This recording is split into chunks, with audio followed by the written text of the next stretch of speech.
আসসালামু আলাইকুম। পৃথিবী পাশা নবাববাড়ি থেকে শুভেচ্ছা জানাচ্ছি। আজ 10ই মুহররম, পবিত্র আশুরার দিন। শতাব্দীর পর শতাব্দী এই মহেন্দ্রক্ষণের দিনের জন্য মুসলিম উম্মার একটা বিশেষ দল শিয়া সম্প্রদায় অপেক্ষা করে থাকে। এই পর্যায়ে আপনাদেরকে পৃথিবী পাশা নবাববাড়ির কিছু ইতিহাস ও ঐতিহ্য তুলে ধরার চেষ্টা করছি। পৃথিবী পাশা এলাকা একসময় ত্রিপুরা রাজ্যের অধীনে ছিল এবং নওগাঁ কুকি উপজাতি দ্বারা শাসিত ছিল।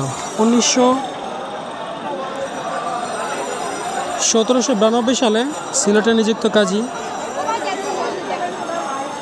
মোহাম্মদ আলী একটি স্থানীয় কুকি বিদ্রোহ দমনে ব্রিটিশদের সহায়তা করেন।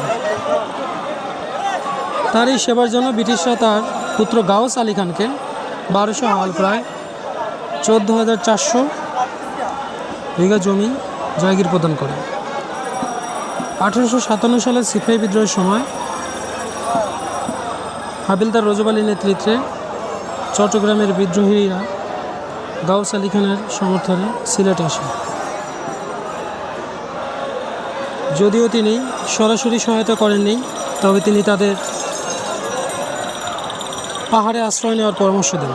পরবর্তীতে এই বিদ্রোহে জড়িত থাকার অভিযোগে তাকে গ্রেপ্তার করা হলেও প্রমাণের অভাবে মুক্তি দেওয়া হয়। ব্রিটিশ আমলে তার পুত্র আলী আহমেদ খান এস্টেটের আয় ও প্রভাব উল্লেখযোগ্যভাবে বৃদ্ধি করেন। চাঁদনীঘাট ও সুরমা নদীর কাছে সিলেট শহর প্রতিষ্ঠায় সহায়তার কৃতিত্ব তাকে দেওয়া হয়। 1872 সালে তিনি তার পুত্র আলী আমজাদ খানের নামে একটি ঘড়িঘর নির্মাণ করেন, যা এখনও আলী আমজাদের ঘড়ি নামে পরিচিত।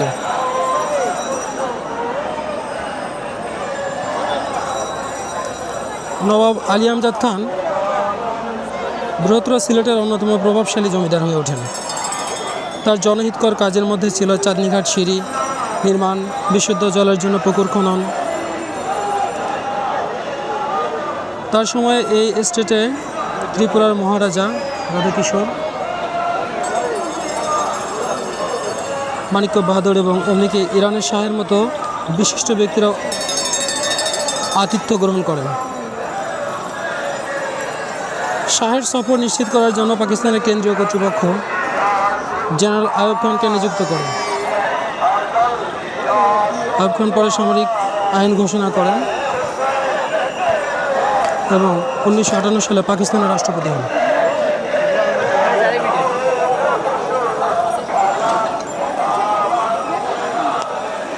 তার পুত্র নবাব আলী হায়দার খান ঔপনিবেশিক বিরোধী আন্দোলনে গুরুত্বপূর্ণ ভূমিকা পালন করেন এবং ব্রিটিশ ভারতে একজন বিশিষ্ট রাজনৈতিক ব্যক্তিত্ব ছিলেন। পরিবারের পরবর্তী প্রজন্ম যেমন নবাব আলী সরওয়ার খান এবং নবাব আলী আব্বাস খান স্বাধীন বাংলাদেশের সংসদ সদস্য হিসেবেও দায়িত্ব পালন করেছেন।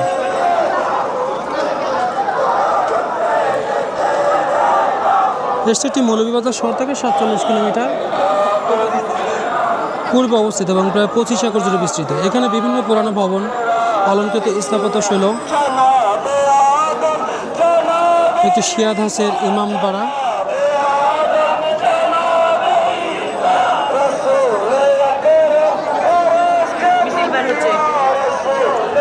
পাথরযুক্ত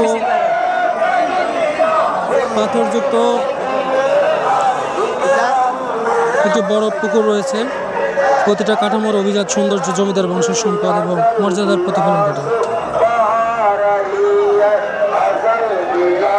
আমরা সরাসরি দেখানোর চেষ্টা করছি। এখন এই পর্যায়ে সরাসরি দেখানোর চেষ্টা করছি পবিত্র আশুরার কার্যক্রম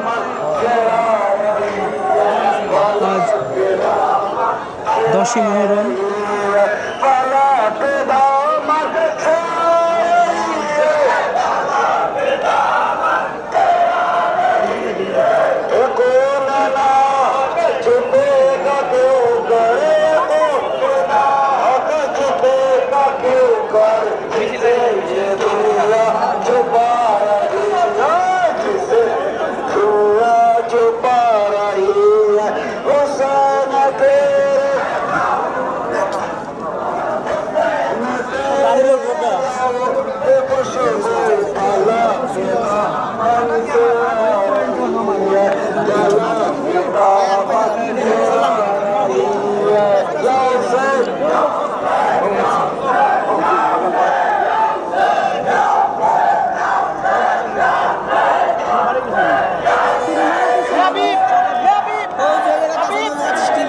ওকে ওকে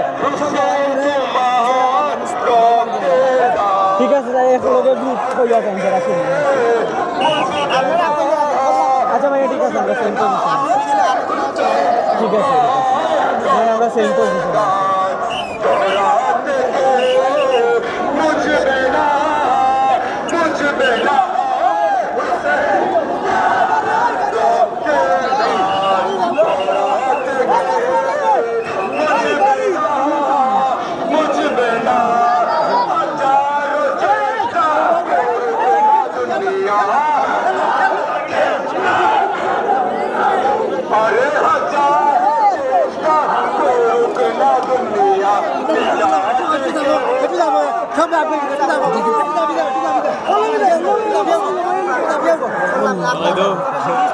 মামা একটু আপনি আসেন, একটু ভিডিওটা করতেছি।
दुनिया